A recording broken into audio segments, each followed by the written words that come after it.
Assalamualaikum warahmatullahi wabarakatuh dan salam sejahtera untuk saudara-saudara yang non-muslim. Tapi pun saudara mahasiswa dan mahasiswi yang saya muliakan, pada kesempatan ini saya akan memberikan materi bab 2 yaitu komunikasi dalam bisnis. Kita lihat 21, pengertian organisasi. Organisasi adalah suatu unit sosial yang dikoordinasikan secara sengaja yang terdiri dari 2 orang atau lebih yang didirikan untuk jangka waktu lama. Di mana ciri-ciri organisasi? Yang pertama adalah adanya pembagian tugas dan tanggung jawab. Pembagian tugas dan tanggung jawab dimaksudkan untuk mempermudah pencapaian tujuan.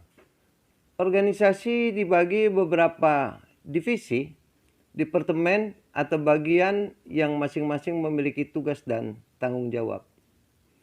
Ciri kedua adalah adanya pusat kekuasaan.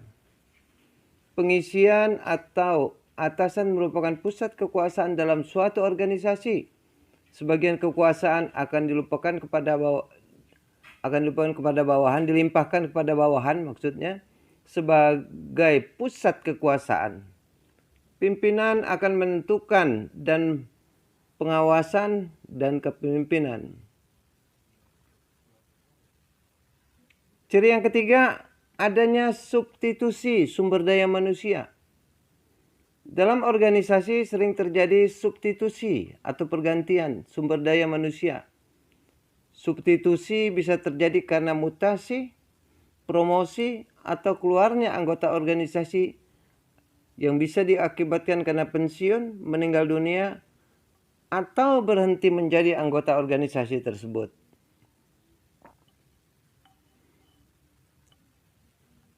Ciri yang keempat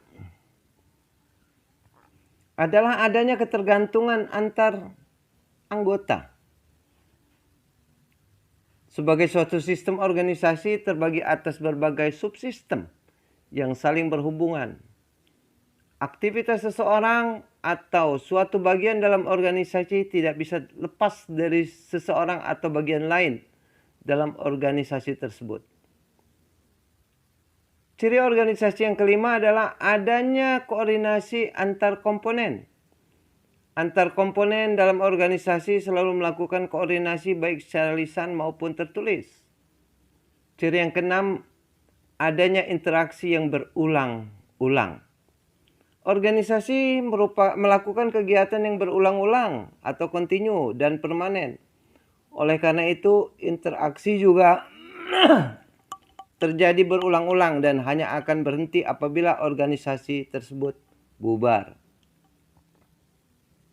Kemudian kita lihat di sini tipe organisasi. Satu, organisasi yang berorientasi pada laba ya atau profit oriented. Organisasi tipe ini bertujuan memperoleh laba sebesar-besarnya yang dipergunakan untuk membiayai operasional dan pengembangan organisasi. Organisasi tipe ini sering juga disebut organisasi bisnis. Dalam organisasi bisnis, pemilik menerima keuntungan ekonomi terbesar. Contohnya hotel, restoran, bank, perusahaan asuransi, toko, dan lain-lain sebagainya. Tipe yang kedua adalah organisasi nirlaba atau non-profit oriented. Organisasi nirlaba merupakan organisasi yang tidak berorientasi pada laba atau kegiatan yang dilakukan tidak semata-mata untuk memperoleh laba. Dalam organisasi ini, pelanggan atau klien menerima keuntungan terbesar. Contohnya rumah sakit, lembaga pendidikan, panti asuhan, lembaga swadaya masyarakat, dan lain sebagainya. Kemudian kita akan lihat fungsi komunikasi dalam organisasi. Apa fungsi komunikasi dalam organisasi? Fungsi yang pertama adalah sebagai informatif. Pimpinan dan anggota organisasi membutuhkan banyak sekali informasi untuk menyelesaikan tugas-tugas mereka. Informasi tersebut berkaitan dengan upaya organisasi untuk mencapai tujuannya. Yang kedua adalah fungsi pengendalian. Komunikasi berfungsi sebagai pengatur dan pengendalian organisasi. Komunikasi dalam hal ini berupa peraturan, prosedur, perintah, dan laporan. Yang ketiga, fungsi komunikasi dalam organisasi adalah persuasif. Komunikasi berfungsi mengajak orang lain mengikuti atau menjalankan ide atau gagasan atau tugas. Yang keempat, fungsi integratif. Dengan adanya komunikasi, organisasi yang terbagi menjadi beberapa bagian atau departemen akan tetap merupakan satu kesatuan yang utuh dan terpadu. Kemudian saudara mahasiswa dan mahasiswi, kita bahas juga tentang saluran komunikasi dalam organisasi. Saluran organisasi pada dasarnya ada dua. Yang pertama saluran komunikasi formal. Yang kedua saluran komunikasi informal. Kita lihat yang pertama dulu, saluran komunikasi formal. Merupakan saluran komunikasi yang resmi yang mengikuti rantai komando dalam struktur organisasi. Saluran itu pada umumnya bisa diketahui dari struktur organisasi suatu perusahaan. Komunikasi formal bisa menjadi secara vertikal maupun bisa menjadi horizontal. Komunikasi vertikal merupakan komunikasi yang terjadi antara atasan dengan bawahan. Komunikasi vertikal merupakan komunikasi yang terjadi antara atasan dengan bawahan.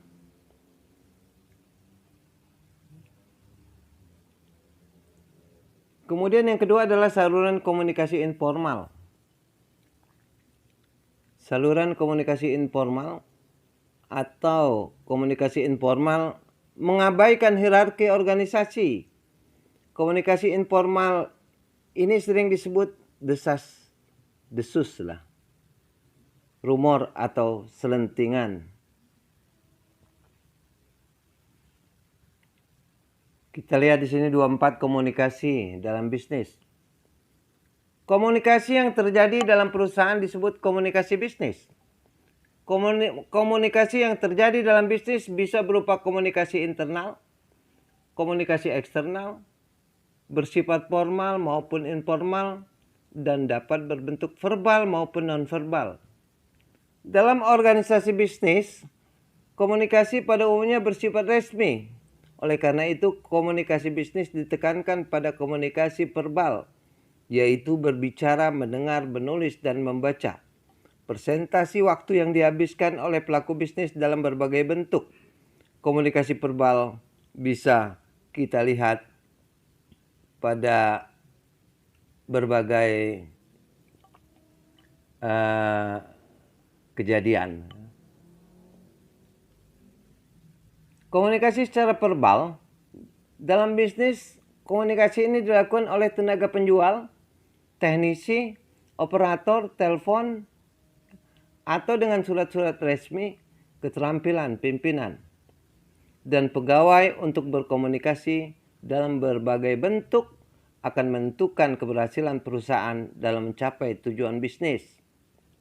Komunikasi yang buruk dalam perusahaan bisa merusak hubungan perusahaan dengan berbagai pihak, baik internal maupun eksternal.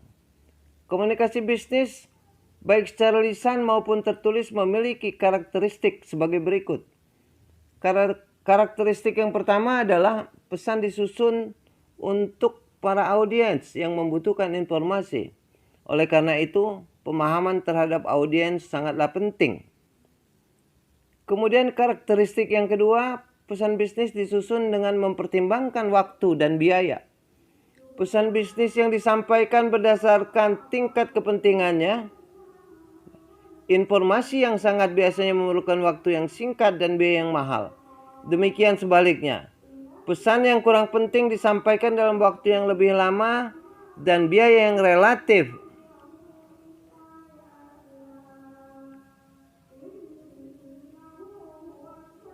Kemudian karakteristik yang ketiga, pesan bisnis disusun untuk lebih dari satu tujuan. Karakteristik yang keempat, walaupun terjadi hal-hal yang mengecewakan, pesan bisnis tetap disusun dengan baik untuk menjaga hubungan kerja sama dengan semua pihak, terutama para pelanggan. Karakteristik yang kelima, pesan bisnis memperhatikan nada dan pengaruhnya terhadap audiens. Pilihan kata dan nada dalam pesan bisnis diperhatikan sedemikian yang pada akhirnya merugikan perusahaan. 25. Etika komunikasi bisnis. Konsep etika berasal dari kata Yunani yang dalam bentuk tunggal adalah ethos dan dalam bentuk jamak taeta. Ethos dapat diartikan sebagai kebiasaan, akhlak, moral, karakter, atau watak yang mengacu pada nilai-nilai atau perilaku kelompok atau individu. Sementara taeta berarti adat istiadat, yaitu norma-norma yang dianut oleh kelompok, golongan, atau masyarakat tertentu mengenai perbuatan baik dan buruk. Etika bisnis adalah kiat dan disiplin untuk menerapkan prinsip-prinsip etika dalam mengkaji dan mengatasi masalah-masalah yang rumit dalam dunia bisnis. Etika bisnis membantu perusahaan untuk menyelesaikan masalah bisnis dengan sentuhan moral. Jadi tujuan etika bisnis adalah menggugah kesadaran pelaku bisnis untuk menjalankan bisnis dengan baik demi menjaga reputasi perusahaan. Saudara mahasiswa dan mahasiswi yang saya muliakan, demikianlah materi yang saya dapat berikan pada hari ini.